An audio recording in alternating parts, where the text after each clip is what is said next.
It's social studies time. Time for some more social studies. I know you don't have to tell me that was a great song. You loved it. Did you grab your social studies book? It is time to do some more past and present thinking and working. Remember, past is something that happened long ago. Present is happening right now. And future is going to happen. You need your social studies book, and I reminded you, maybe you put your pen in there as your bookmark yesterday, your crayon. I put a little Post-it in there to let you know what page we're going to today. It's going to be 118, 118. So we look at that's in the hundreds place, tens place, ones place. You got it. 100. Ooh, I almost held it the wrong way. 118. So let's open up and find that. And today we're going to work with, it says we're going to be making a timeline, like we're reading all about it. And as we go, remember, grab a crayon. I used burnt orange the other day. I like to think of highlighter colors, but I'm feeling, how about like a purpley pink? That is like my very favorite color is pink, so I'm thinking I'm going to use that one today.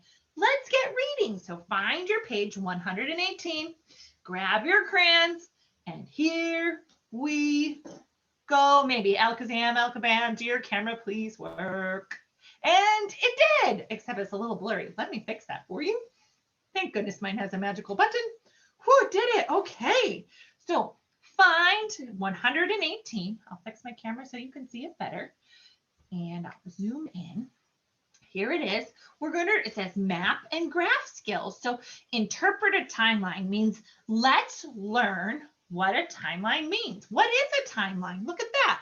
So here's one, and let's read about it. It says, when I was born, then I turned 2, then I had a sister, and then I started first grade. Oh, so mine would be a little bit different because I'm older. I would have a few more events on there. Okay, I have my magic crayon. Do you?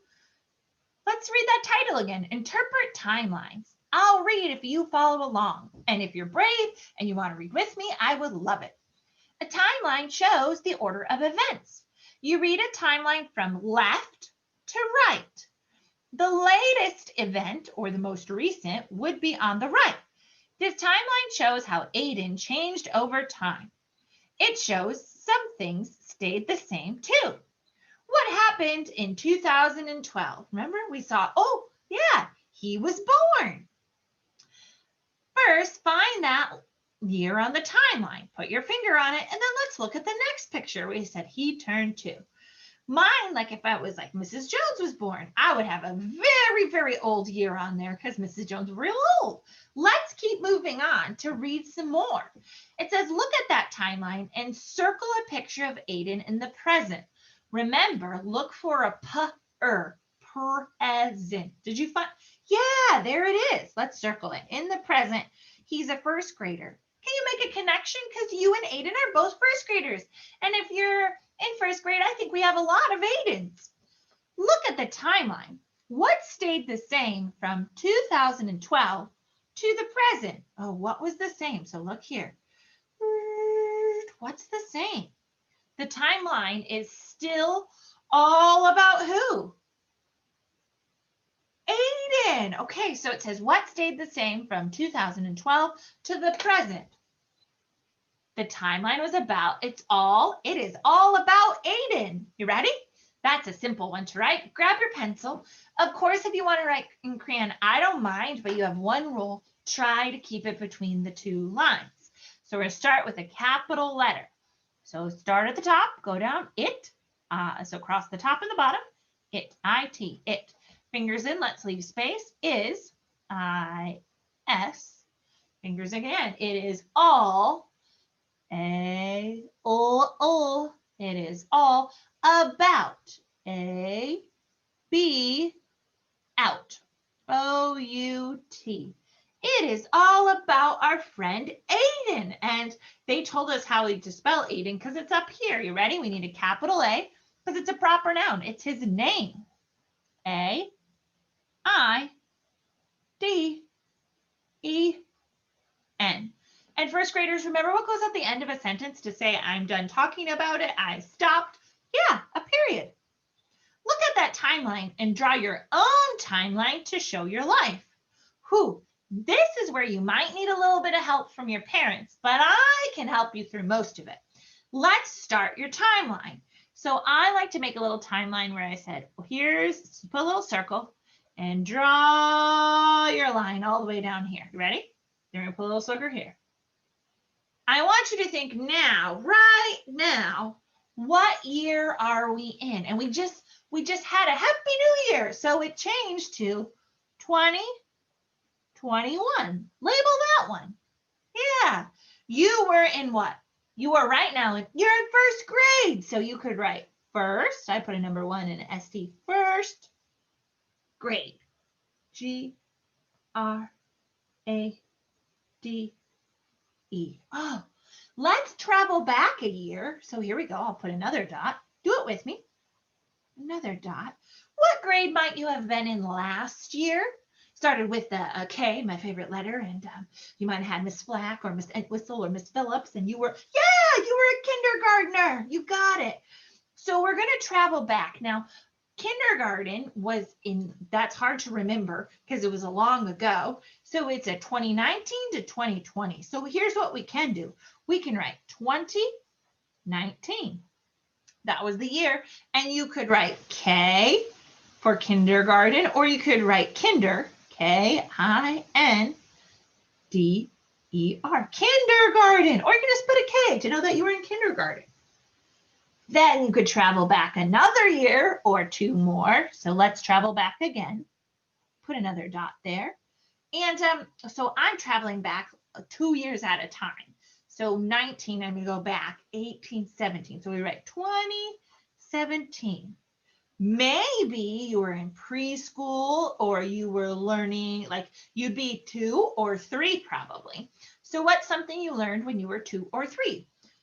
Maybe you learned how to run or how to ride a tricycle. And you could go back again because we should be getting close to the year you were born. Pretty close. Hold on. Let's go back 2 more. 2016, 2015. 2015. And there you would write, maybe you were born or maybe you're getting close to being born. Now you can stop there, but you could ask, Mom, what year was I born? And you probably already know it. That's what you would label right here. Nice job.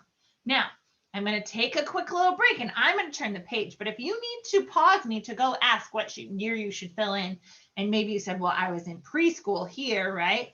Pre-K. And here I was, right? I turned 1 or 2, and then there's where I was born. I was born, right?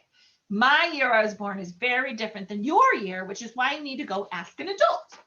Okay, here we go. Let's turn the page. You fill that in. Oh man, does that ever happen to you that they get stuck together? Okay, grab your crayon. And today we're reading about schools and communities in the past and present. So what did schools long ago look like? And what do they look like now? Because they're very different. Remember, yellow words, highlighted words, are our vocabulary words.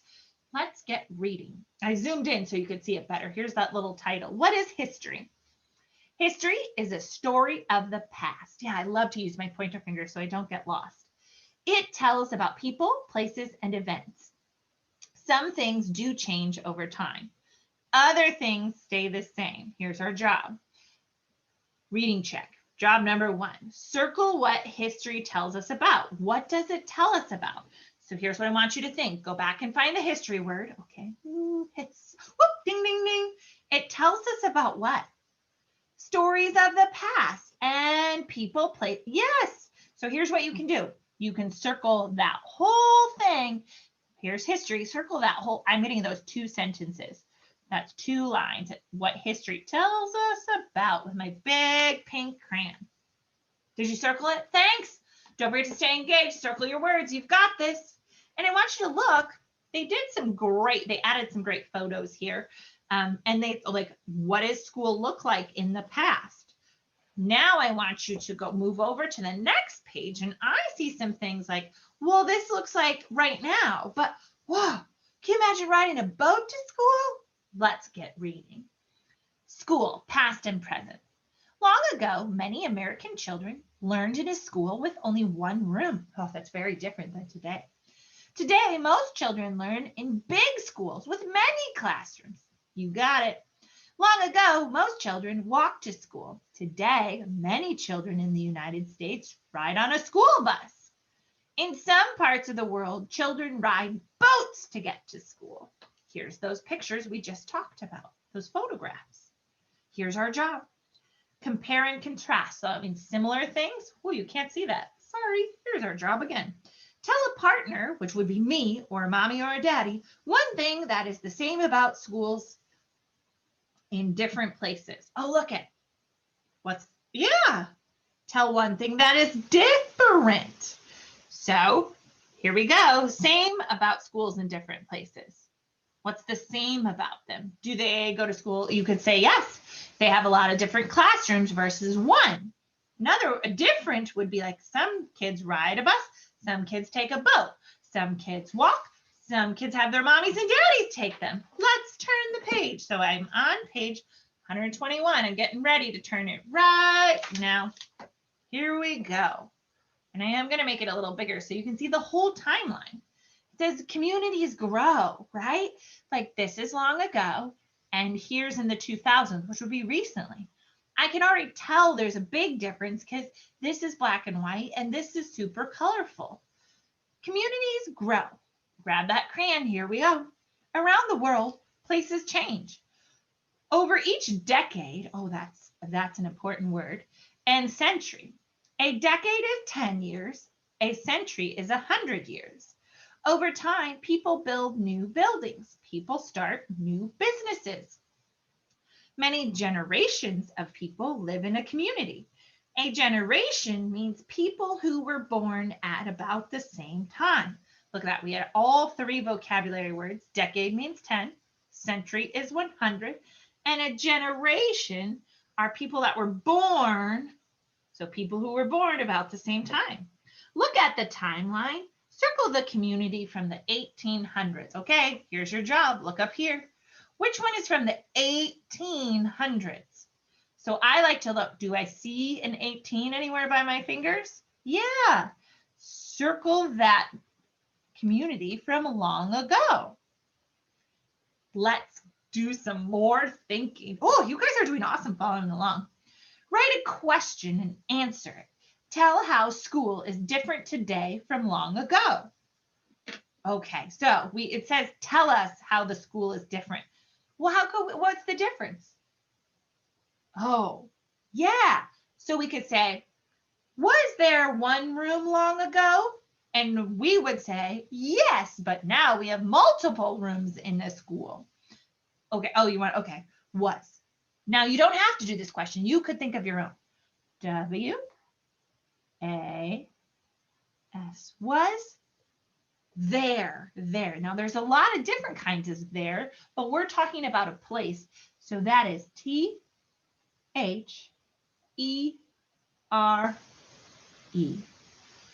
Was there one, only one or one? Only. O-N-L-Y. Was there only one? I'm going to write the number, but if you want to take a challenge and go ahead and spell out one, which is O-N-E, go for it.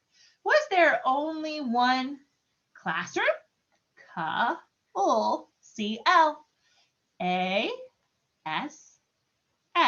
That spells class. And now we're going to add room to it because it is two words together, which is called compound word. Room, R-O-O-M. Was there only one classroom? Question mark. Now we could answer it, but I'm going to leave it because there's not much room there to answer it. So leave it just like that. Finish each sentence. Write the correct word. Blank means 100. Oh, good. I can just glance over here. Remember, was decade 100 or century 100? Century. Okay, so we're going to take that century word and write it right here. C-E-N-T-U-R-Y. A century means 100. Do you remember what means 10 years? Decade. E. And remember, if you're like, oh, I'm feeling a little frustrated, that's too fast for me, go ahead and pause me and come back and press play when you're ready. D, O, D, E, C, A, D, E again. All right. Now, if you want a challenge, you could do this. I'm not going to do it, but because I don't have my paper with me, but you can.